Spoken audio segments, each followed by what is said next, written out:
Hello, my name is Samuel Velasco and this is Anti-Politics, a study of the Colombian right wing. Hernán Cadavid, a member of the Chamber of Representatives for the Colombian far-right party Centro Democrático, in one of his main interventions, claimed that President Gustavo Petro planned to expropriate lands from hard-working Colombians and give it to ex-combatants of the communist guerrilla FARC. In reality, there wasn't much truth to the story, but God did it spread like a wildfire. WhatsApp became, as the main communication form in our country, the field where it spread. In family and friends group chats with barely any fact-checking and every will for confirmation bias as possible, thousands of so-called chains, which are easily resendable messages or copy-pasted with information of public interest about its plans to expropriate, often referencing Venezuela's situation and Pedro's closeness with President Maduro. Just in my extended family group chat with an age distribution that reminds that women in the 40s used to have over 10 children in their lifetime, found chains about Petro wanting to eliminate Christmas bonuses, which is that in December they pay double the salary, that he was a drug addict, that he was having an affair with a trans lady from Panama, and a lot of whole other crazy things. It doesn't help his cause either that the main news broadcasters in the country all align ideologically with the right and are all controlled by magnates who benefit the most of their policies, which leads to constant spread of lies or exaggerated information that easily propagates to all areas and demographics in the country. The right-wing Centro Democrático Party, a party that was deemed as dead after a horrible presidency by Iván Duque Márquez, and his main head, Caudillo Álvaro Uribe Vélez, being charged as guilty for witness tampering and condemned to 12 years of jail time, have seen a resurgence no one expected. Petro's presidency, being a complete disaster for the left ambitions, certainly helped, but what gave them the edge over more moderate parties was the use of propaganda. This is a case study to see how anti-political actions can give you the chance to win an election while destroying a country. Jacques Ellul said that propaganda is the combination of psychological influence and organized communication designed to push people towards action. And the question that I pose is how we see this reflected in Colombia. Well, the coordination of ideological right-wing after Petro's win has been excellent. First, we have the aforementioned WhatsApp chains, which makes you get information from several chats with different people that you care about. Then there is the media channels. The two biggest media channels in the region and the biggest newspaper by far, all controlled by millionaires and give disproportionate coverage to promote right-wing ideas and criticize Petro's government. And lastly, the only fight everyone thought they couldn't fight back in was social media, as many thought that the left had the complete upper hand over new technologies. But the rise of right-wing influencers and content has given them access to a public that was already discontent with the government's constant promise breaking and the revelation that the government was paying many influencers. This ends up with an almost control over the media ecosystem.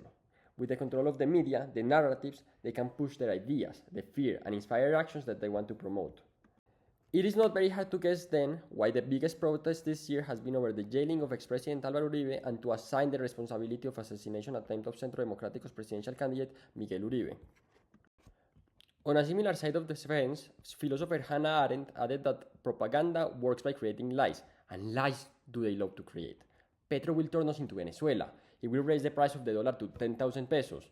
He will expropriate our land, and that is just his political sides. The number of times they love to spread rumors about his personal life, which truly is not something to care about, is amazing.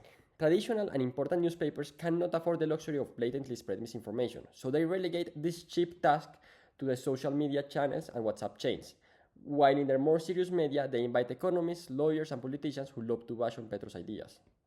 So, it is clear that they tell lies.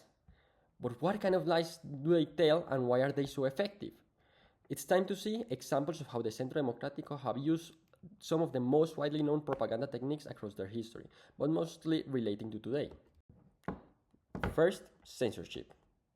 This example is a campaign made by my city's mayor and proud Uribe supporter Federico Gutiérrez to raise some murals saying the mothers are right, referencing the mothers of victims of disappeared young adults in Álvaro Uribe's government. This is done to erase the tragic history the party has brought to so many Colombians and push the narrative that said events didn't happen. Disinformation. There is a section in a very known centrist newspaper dedicated to show viral tweets or media pieces that show misinformation. There you can find a whole gallery of the many lies that the right has tried to spread about President Petro. This one on screen is supposedly about a video of him consuming cocaine. Doublespeak. The decision of Petro to override the Senate's decision to prohibit a national referendum in favor of his health and labor reforms was labeled by many as dictatorial, although it is certain that it was an irresponsible action and very unconstitutional. To label someone who wanted to make a more democratic process more direct than it already was as dictatorial is simply mistaken, and another way to portray him in a bad light. Distraction. To create noise against Petro's early iterations of his tax reforms, conservative media decided to focus entirely on news about his son's connection to very shady people and the ways those very shady people put a lot of money in Petro's campaign, or that the head of the government was caught torturing a maid with the help of the police because they lost an envelope with some money. Spectacle. As Petro's government decided to hijack all TV channels based in Colombia, the two TV channels I mentioned decided to create their own streaming services to stream the Colombian version of Big Brother with influencers. Given that we Colombians are very simple-minded, this spectacle completely overshadowed Petro's interventions. Also, in soccer stadiums, both at local and national levels, the chant "Fuera Petro" or "Petro out" has become a national anthem that, especially during weeks where he has committed mistakes, become very prominent. Scapegoating. The Venezuelan migration crisis has often been claimed to worsen because of Petro's open border policy and ties with Venezuela, even though that policy started before he started his term, and it's actually caused by Venezuela's own government, security, and economic crisis. Deflection. When Uribe was declared guilty of witness tampering, the right wing and his party members decided to harass the judge, saying that she was a personal friend of Petro and his Minister of Justice, and that the verdict was a political judgment rather than a fair one. Even though factually deforestation numbers have dramatically dropped under Petro's government, one of the main talking points of the right to appeal to ecologically conscious people is that it has actually risen in a very few years, and it will end with the Amazon rainforest. Why does this work then? Well, many Colombians are in so tight social media bubble that comprise family group chats, personalized social media feeds, and the traditional communication sector, which leaves them very little space to hear other realities, rather than the one they want or are forced to hear.